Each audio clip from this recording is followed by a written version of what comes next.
Subscribe now and press the bell icon. Never miss a... और 12वीं का वो आ चुका है, तो आप सभी ने हो सकता है अपना रिजल्ट देख लिया होगा। तो रिजल्ट के बाद आपको पता होगा कि क्या क्या खामियां हैं इसमें।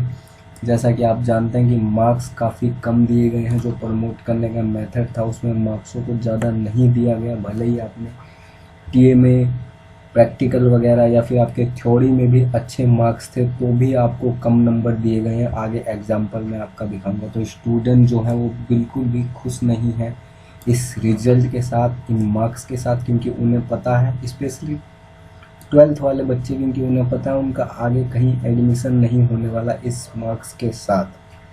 तो रिज़ल्ट अच्छा बिल्कुल भी नहीं आया। अगर आपने अभी तक यूट्यूब चैनल को सब्सक्राइब नहीं किया हमारे गवर्नमेंट जॉब मोहित को, तो सब्सक्राइब कर लें और ये बेल आइकन दबा दें डे टू डे अपडेट रहने के लिए।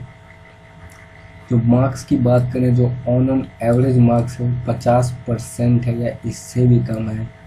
कुछ ही बच्चे हैं जिनके 50%, 60%, 70%, 80% तक आए हैं, लेकिन वो रेयर हैं। तो ज़्यादातर बच्चों के जो मार्क्स हैं 50% से भी कम आए। इवन जो 10वीं क्लास के टॉपर बच्चे थे सीबीएसई के या NIOS के, उनके 12th क्लास में अभी जो रिजल्ट है उसमें 40% से भी कम मार्क्स आए हैं। तो ये सीधा सीधा संकेत देता है कि कुछ गड़बड़ी हुई है मार्क्स में, या फिर जो असेसमेंट करने का तरीका था वो गलत था। स्टूडेंट फेल भी हुए हैं। स्टूडेंट ने जिन्होंने टीएमए प्रैक्टिकल दिए थे और एग्ज़ाम में भी पास हुए थे, जिन बच्चों ने टीएमए सबमिट कर रखा था, प्रैक्टिकल भी सबमिट कर रखा था, और जो 1-2 एग्ज़ाम हुए थे या प्रीवियस एग्ज़ाम के जो नतीजे थे उनके, जो उनका एक्सपीरियंस था, जो उनका रिकॉर्ड था प्रीवियस, उसमें पास थे, लेकिन फिर भी फेल हो गए हैं। तो ये तो असेसमेंट स्कीम पूरी तरह से फेल होती है। NIOS ने गलत किया है साफ साफ। जो फ्रेशर्स हैं उनका तो और भी बुरा हाल है, क्योंकि फ्रेशर्स के लिए सिर्फ टीएमए और प्रैक्टिकल था, और उनको तो कई स्टूडेंट्स को तो अब्सेंट भी शो कर रखा है जो फ्रेशर्स हैं, और बहुत ही कम मार्क्स दिए गए हैं। तो सिचुएशन यही है कि स्टूडेंट मार्क्स से सेटिस्फाई बिल्कुल भी नहीं है, क्योंकि जितने मार्क्स अभी आए हैं उनके, उससे उनका कहीं भी एडमिशन नहीं होने वाला है। ना ही 12th में अच्छी स्ट्रीम मिलेगी, ना ही 12th के बाद किसी कॉलेज में एडमिशन मिलेगा। तो मार्क्स के साथ स्टूडेंट्स बिल्कुल भी सेटिस्फाई नहीं है। NIOS ने जो प्रमोट करने का तरीका अपनाया, जाहिर सी बात है कुछ कमियां रह गई तभी स्टूडेंट्स के कम मार्क्स आए।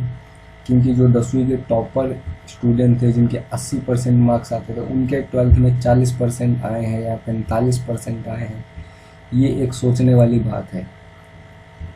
कुछ स्टूडेंट्स के काफ़ी कम मार्क्स आए। इन मार्क्स से ना तो उनका एडमिशन किसी कॉलेज में होने वाला है, ना ही अच्छी स्ट्रीम मिलने वाले। तो फ्यूचर एकदम लटक गया है। इससे अच्छा तो कोरोना में NIOS बोर्ड को एग्ज़ाम करा लेना चाहिए था इस प्रमोट के चक्कर से, क्योंकि इससे तो ज़्यादा ही मार्क्स बेटर लाते बच्चे। ये समस्या बहुत बड़ी है। बहुत सारे स्टूडेंट के एग्ज़ाम में ये होगा SYCP। इसका तो कोई मतलब ही नहीं बनता था, क्योंकि टीएमए तो सबमिट किया, तो प्रैक्टिकल में फेल होने का किस तरह से मतलब बन जाता है। टीएमए सबमिट हुआ था, प्रैक्टिकल सबमिट हुआ था, और कई बच्चों ने जिन्होंने टीएमए नहीं सबमिट किया, प्रैक्टिकल नहीं सबमिट किया, उनका पास दिखाई दे रहा है और कई बच्चों का फेल दिखाई दे रहा है। तो जैसा कि प्रीवियस वीडियो में बताया था, जल्दीबाजी के चक्कर में कुछ ऐसा हो सकता है, और नतीजा यही है कई बच्चों के रिजल्ट में गड़बड़ी आई। मार्क्स से सेटिस्फाई बिल्कुल भी नहीं है बच्चे। एक ऑप्शन आपके पास बचता है ये वाला, जो 10 जुलाई का नोटिफिकेशन था, NIOS ने निकाला था। However, as one time measure, the learner shall have the option to appear in the next public examination, on demand examination, and when the situation conducted to hold the examination to improve their performance।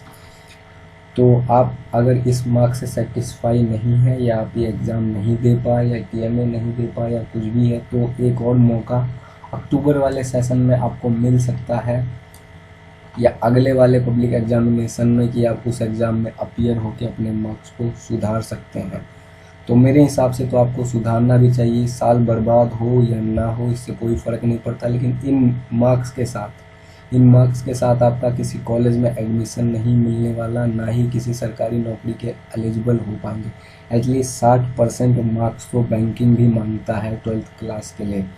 तो जिनके 60% से नीचे हैं वो तो कहीं के नहीं रहेंगे, फ्यूचर लटक जाएगा। तो मेरी सलाह यही है कि अगले पब्लिक एग्जामिनेशन में आप अपीयर होइए, इसे छोड़िए और बेटर मार्क्स लेके आइए।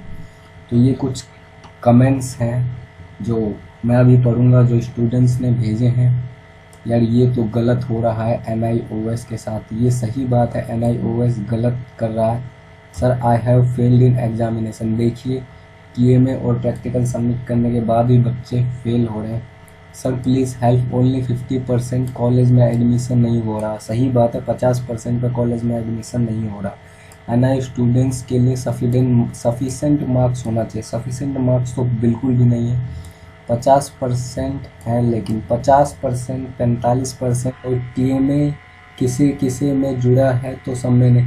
तो प्रैक्टिकल किसी में ऐड कर दिया, किसी में TMA ऐड कर दिया और टोटल मार्क्स दे दिए 40-42% है। तो सरासर नाइंसाफ़ी है स्टूडेंट्स के फ्यूचर के साथ। तो आप अगले पब्लिक एग्जामिनेशन में रीअपीयर हुई, अपने मार्क्स को सुधारिए, यही अच्छा रहेगा। क्योंकि इन मार्क्स के साथ आपका फ्यूचर बिल्कुल ही लटक जाएगा बीच में।